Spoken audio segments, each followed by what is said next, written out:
Hi guys, good morning po sa lahat. Nandito na naman po tayo, naghahanda para sa isang half-day adventure.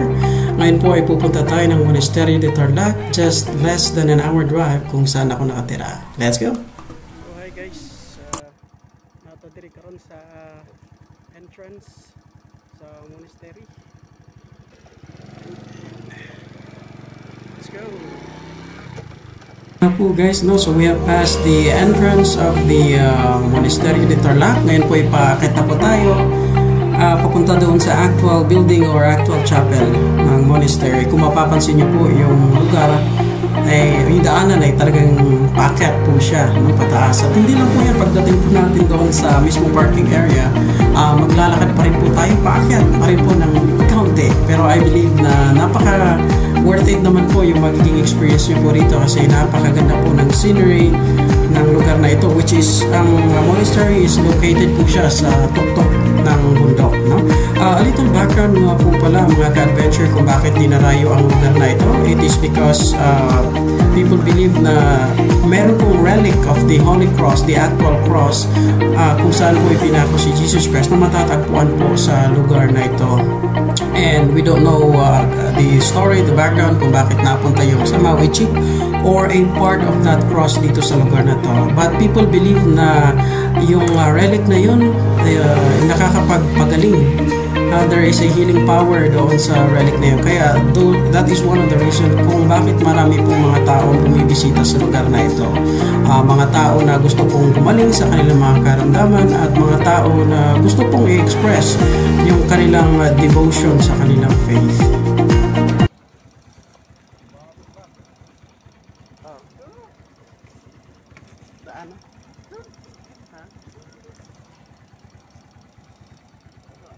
Pwede na rito. Ayan.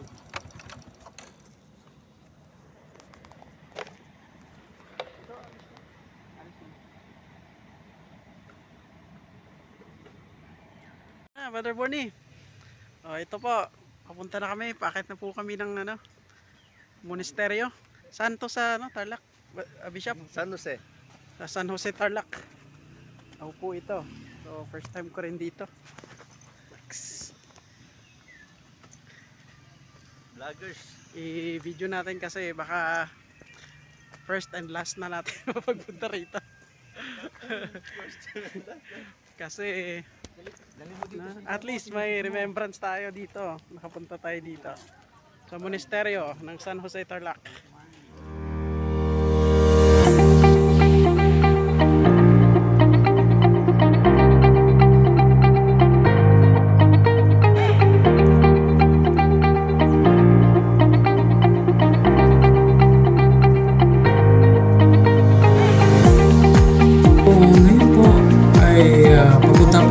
Sa isang napakalaking statue ni Jesus Christ, para siyang Christus, no? Kung makikita natin talagang napakataas niya, siguro nasa mga 50 to 60 feet ang taas niya, no? So, napakagandang lugar din po kung saan po ito located. Kitang-kita niyo naman po na talagang overlooking po yung lugar. Napakagandang mag-take ng picture at magkaroon ng mga memories sa lugar na ito. And isa pong bagay na napakaganda pala sa lugar na ito is kompleto din po sila. If you want to spend time with your family, meron po silang maraming lugar na pwede kayo magtambay, magstay, and aside from that, marami pong kainan sa lugar na ito like mga mini restaurants na pwede po kayong kumain kung hindi po kayo nakapagdala ng inyong mga food, no? And also dito makikita natin na meron din po silang maraming binibenta ng mga religious artifacts or mga relics. Makikita natin dyan yung mga maliit na crosses, and also napakarami din po nilang mga bordoloy makikita natin dyan, including the Holy Rosary.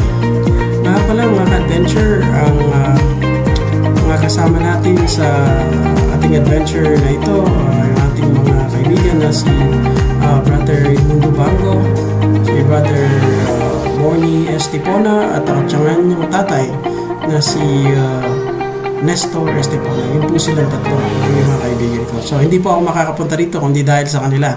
So sila po yung nag-invite sa akin, and sila po yung nakakaalam sa lugar kasi hindi naman po tayo taga rito, at sumusunod lang po tayo kung saan sila papunta. So shoutout sa inyo, maraming salamat sa pagdala niyo sa akin sa lugar na ito.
So hanggang doon na lamang po ang ating video ngayong araw. Maraming salamat po sa pagsama niyo sa akin sa ating